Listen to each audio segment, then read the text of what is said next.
Welcome to another edition of Our City. A few things going around the city of Elizabeth this week. On Saturday, February 10th, at 2 o'clock in the afternoon, it will also be presented at 7 o'clock in the evening the same day. I'm going to attend the production of the Emmett Till story. It's presented by members of the United Youth of New Jersey, an organization in our city, and this play is done in recognition of Black History Month during the month of February. The play will be held at the Liberty Square Senior Center at 1121 Elizabeth Avenue, and we're also going to discuss that on the first segment of this evening's show. And as a reminder, please note that February 12th, City Hall will be closed in observance of Abraham Lincoln's birthday. If you need any more information on this event or any other events, please call our Public Information Office at 908-820-4124. Please stay with us after these messages. We'll be back talking with Ken and Charlotte Brown about the Emmett Till story.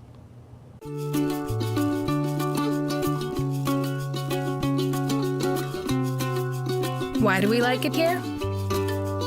Let's just say the reasons are diverse. Kean University. Welcome back to Our City. I'm pleased to be joined by Mr. Ken Brown, who is the chairman of the executive board, Ms. Charlotte Brown, and the president of the United Youth of New Jersey.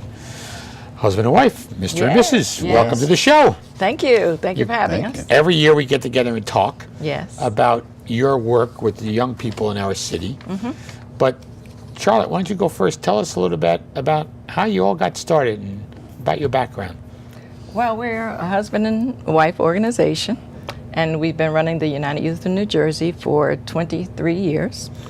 And we've known each other for 50 years. So you don't look that up. Come on, 50 years. I just turned 60. I don't need to tell that story. We're not telling that story, Ken? No, we're not going to tell that story. But we've known each other over 50 years. We've been married for 23 years. But we work with inner city at-risk youth kids out of the city of Elizabeth.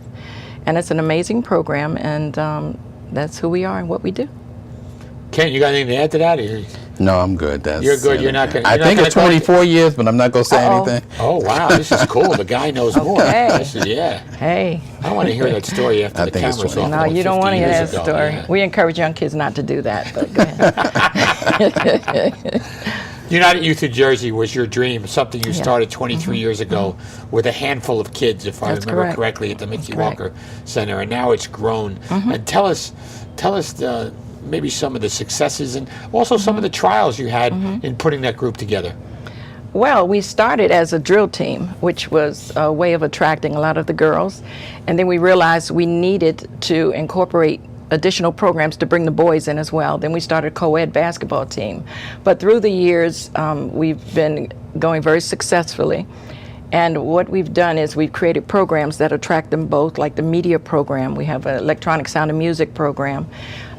We've also had an adopt a grandparent program. And now we're into theater. We've been doing theater for, this is our 8th play that we've written. So now they have a lot of input as far as the acting, the writing, the directing, because as you know, we have a television show as well. And in that television show, our children are taught how to edit and how to write scripts and so forth and put on a good production. So Ken, what's your role here? You've been awful quiet. We got to get you involved here somehow. You got to speak up, Ken. I do all the research, and I do most of the research with the kids, but with the Emmett Till, I handle pretty much all of that myself because it was a tragic event, and I wanted to get all the right information. And so I did a lot of research. Even up until last couple of days, I was finding out things that we still need to add in. And I pulled up the original transcript from the FBI, and I read through those, like 300 or 400 pages. So I read through that to get the information from the witnesses. So that's mainly my function, is I pull all the information together. And then we start to pick the actors to play the different roles and stuff like that. So in the Emmett Till story, in the FBI transcript, is that online somewhere? Yes. Oh, yes. It is. All you gotta do is put in transcript Emmett Till September 1955. That's right. And it comes right up. It'll come up. Must be a fascinating read. Yes, it is very fast. They blacked out parts, but it's easy enough to read between the lines. Right. You know, and then you hear from the witnesses, and you hear from both sides. But I found that to be very fascinating. Yeah. So I was in the play last year, 2 years ago, and I often wonder why you pick the subjects you pick during Black History Month, because there's so much information out there. Oh, yes. You can Oh, pick yes. a lot of things. Oh, yes. Oh, So yes. why this year Emmett Till, I guess, is... Well, and tell us a little about Emmett Till. Some people may not know the story. Well, the name of the play is called A Mother's Cry, the Emmett Till story. And one of the reasons why we picked this particular play, you've got a lot of things going on in the world, a lot of murders, a lot of killing as far as with Black people.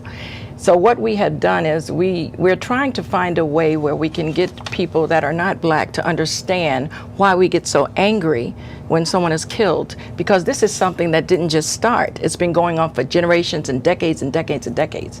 So we want them to get a better understanding of why, and that's why we felt the Emmett Till story was the best way to do it, because what happened with the Emmett Till story, it ignited the civil rights movement.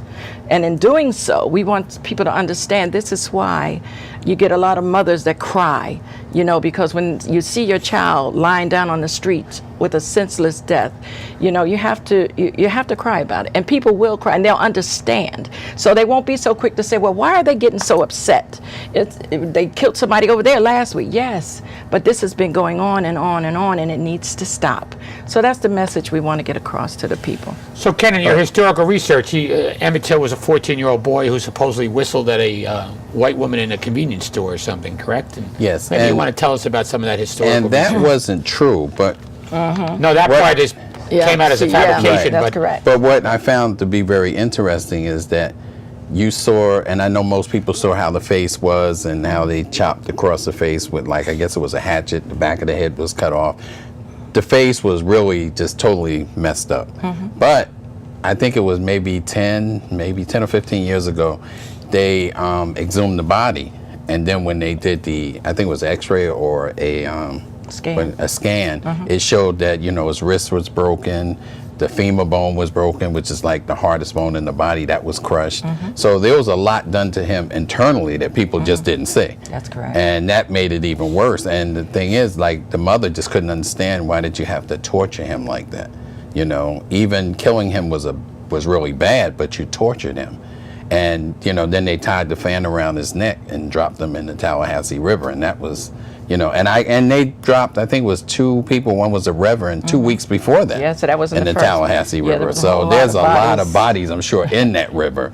But it was just a shame for him to be 14 years old. And it's like, you know, and now, he was a 14-year-old boy who lived in Chicago. Yes. Right, and he traveled south to visit with relatives. yeah, That's he correct. went to stay That's with his correct. Uncle Moses. And their whole family migrated up to Chicago from Mississippi. Right. And it's just, you know, he didn't know a lot about Mississippi, but the mother tried to school him before he went.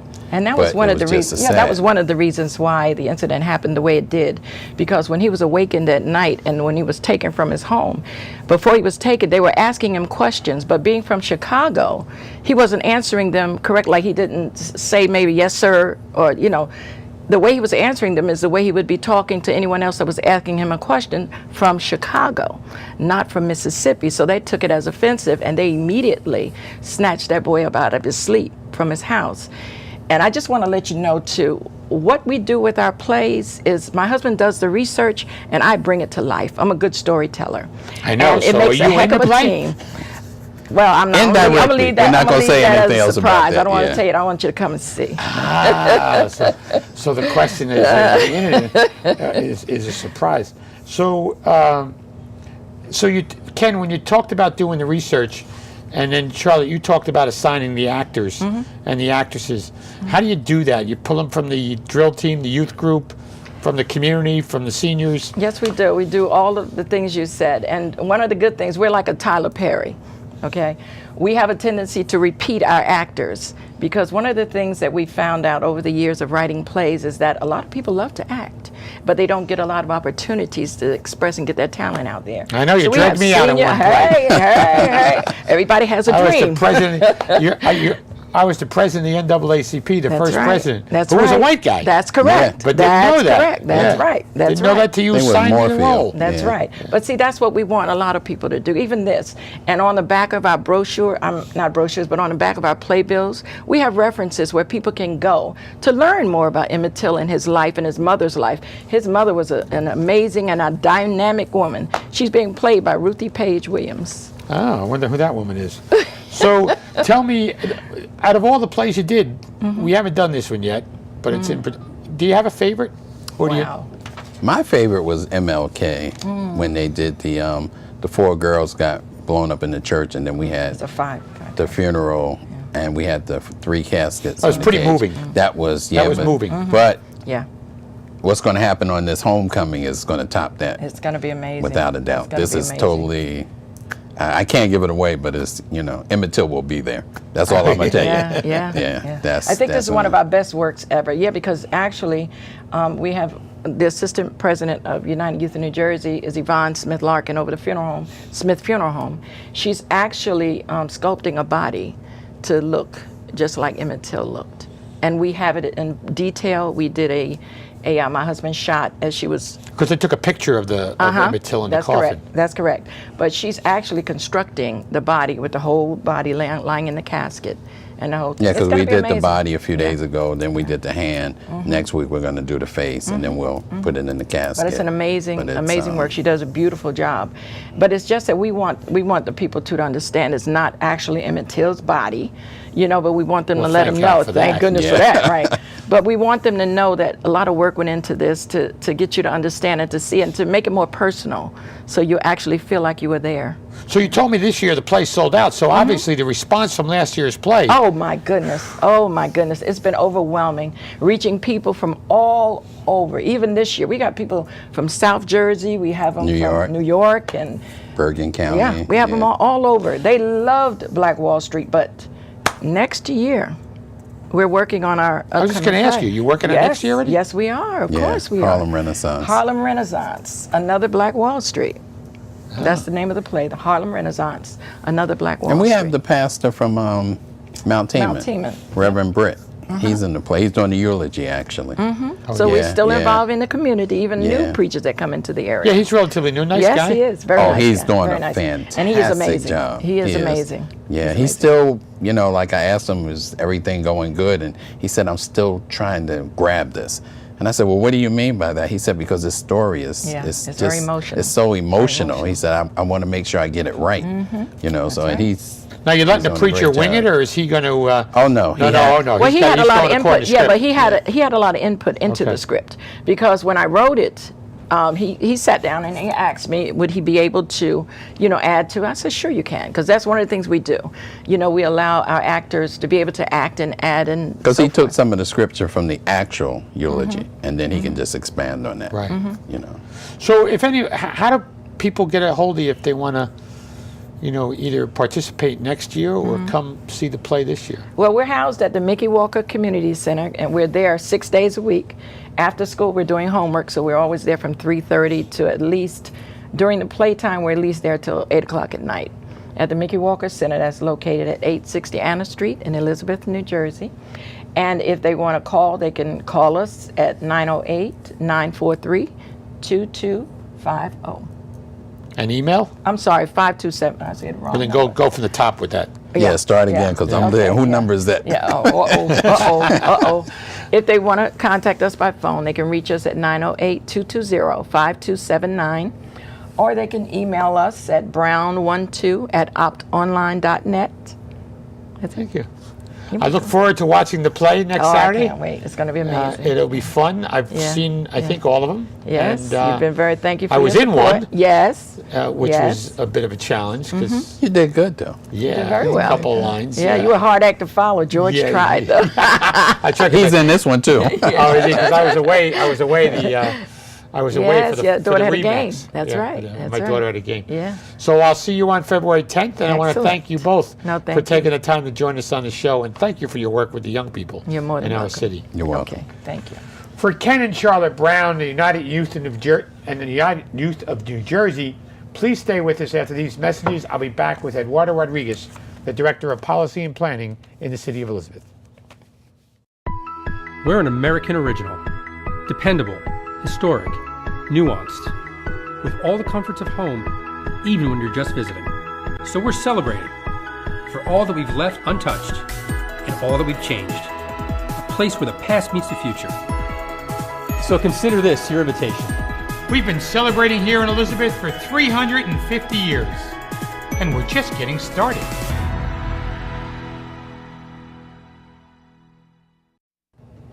Welcome back to our city. For the second half of the show, I'm pleased to be joined by Eduardo Rodriguez, who's the Director of Policy and Planning for the City of Elizabeth. Director, how are you doing? Good. Thanks for inviting me here You've been today. on the show before, right? I have. This is my second time. So you So yes, get the lights are a lot less bright this time, so that's a positive. so it's yes. a good thing for you. So, Director of Planning and Community Development, you've been there now It's going to be 4 years. It's April 1st. 4 years in Yes. April 1st. Good. There's a lot going on in our city, and what are the biggest ones? Which ones are you working? You're usually doing the big ones. The big ones, yes. It's for the last 4 years. It really has been a lot. I would say right now the biggest area where we're seeing a lot of actual development is Midtown. We have, and I will go into more depth on there, but the Hearst Tower, which has been vacant for a long time, that's under development. That's spilled over to a couple of the commercial buildings that have been vacant upstairs with the residential units. We have actually Midtown, Parcels D, moving forward on that finally. Parcels F, which is south of the PSC&G substation. That was sold, that's under development, and across the street on the other side, 56-78 Murray Street, that's also being developed into 80 plus units. So it's really, you're seeing a lot of development in that area. The one land's all been cleared away, right? All the brush has been cleared behind, south of the PSC&G building. But yes, we're correct on actually both those parcels, yes. That's all been cleared away. Yes, and we also have the East Broad Street, east of the train station, is also getting developed, which I will get into. That all got torn down. Tell us about it. Why don't we start with that one? Sure. I drove by it the other day, and I saw the old warehouses are finally torn down. Correct. That is a three-stage actually development. Right now, phase one, there's an abandoned warehouse on Madison and Chestnut. That's been torn down. They have planning board approvals there, and they're starting with the site work for 45 market rate units there.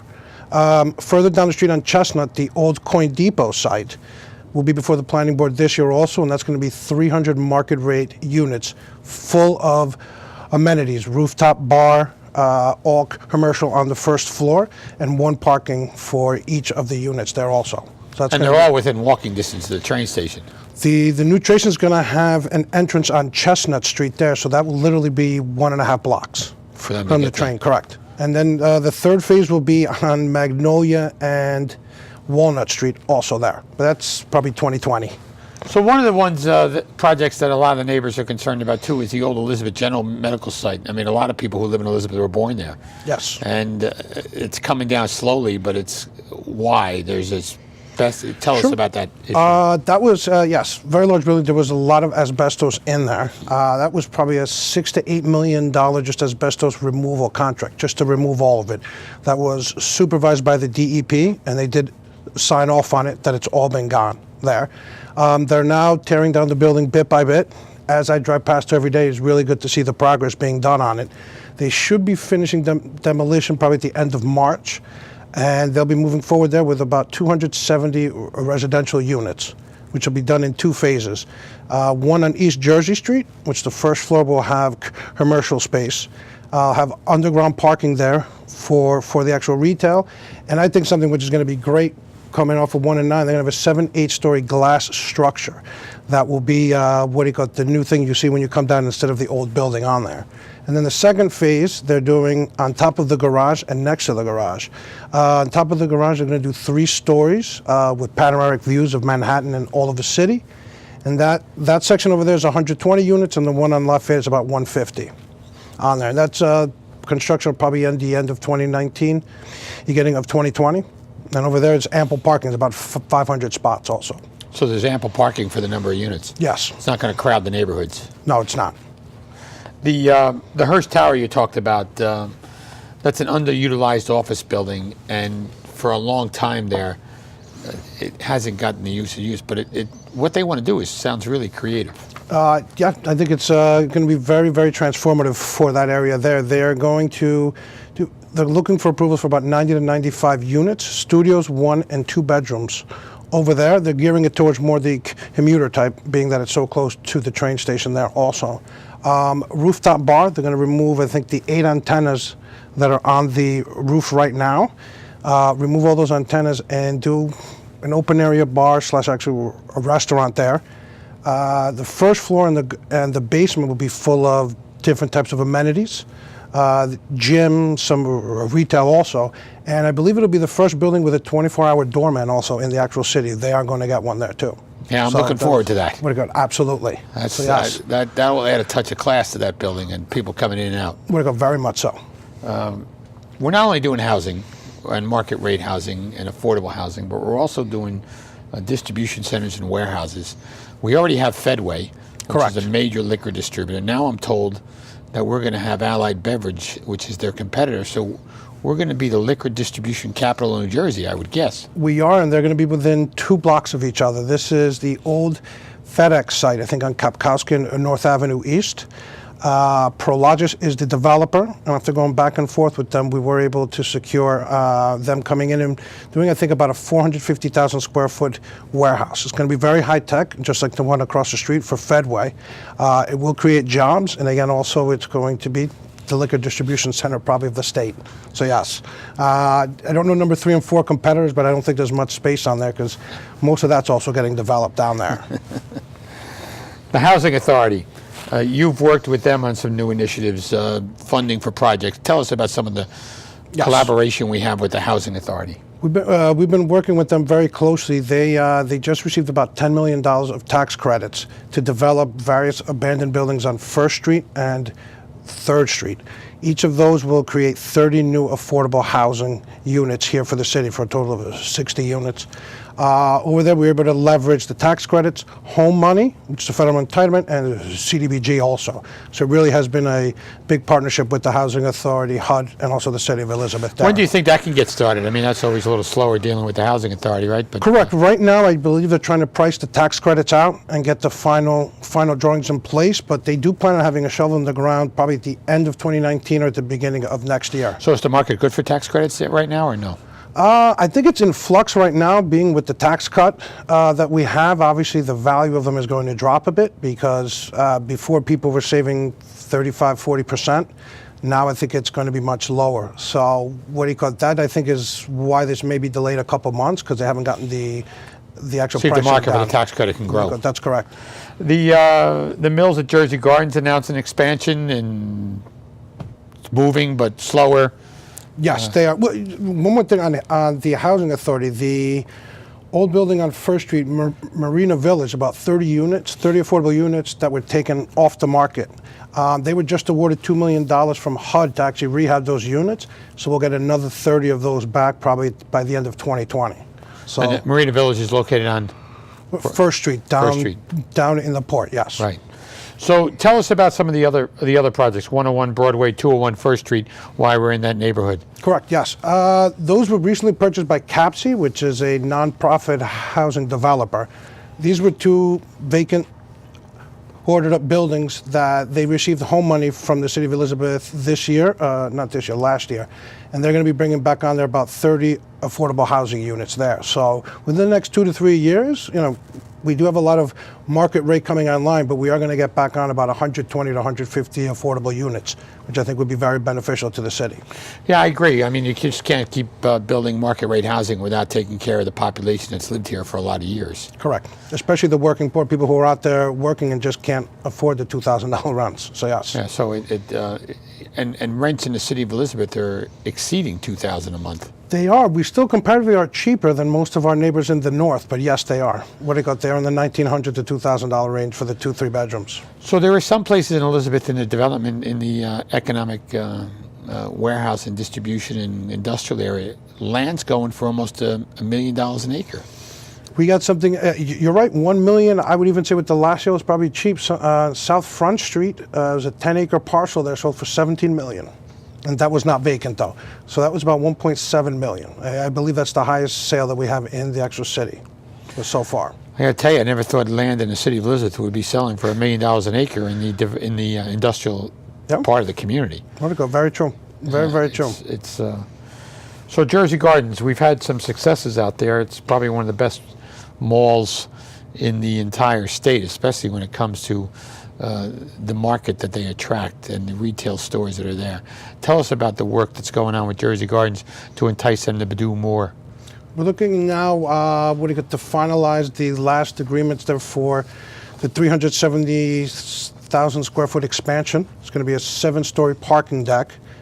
Initially, the movie theater was going to move, but they're going to, I guess, retrofit it out and do the dine-in eating now, which is very popular. They're going to be adding 4 to 6 new restaurants from the Cheesecake Factory. That's what we hear. It's not confirmed yet.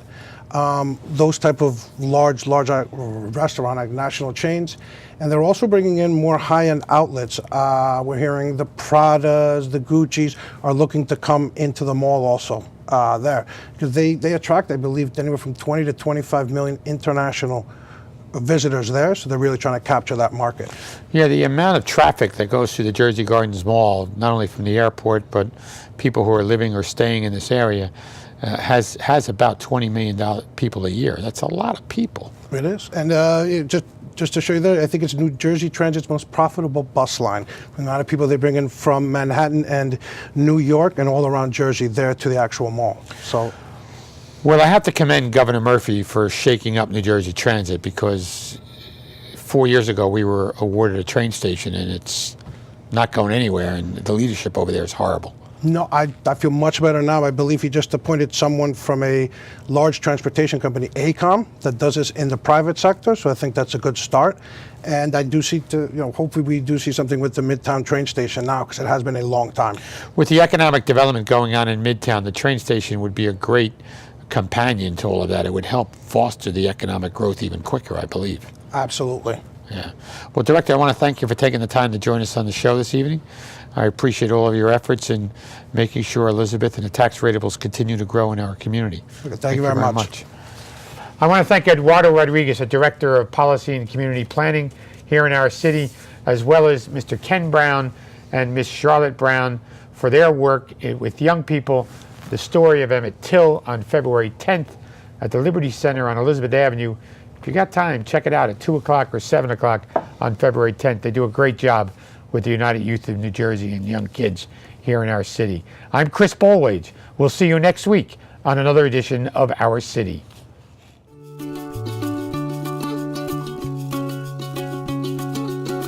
We're creating tomorrow's jobs today. Kane University.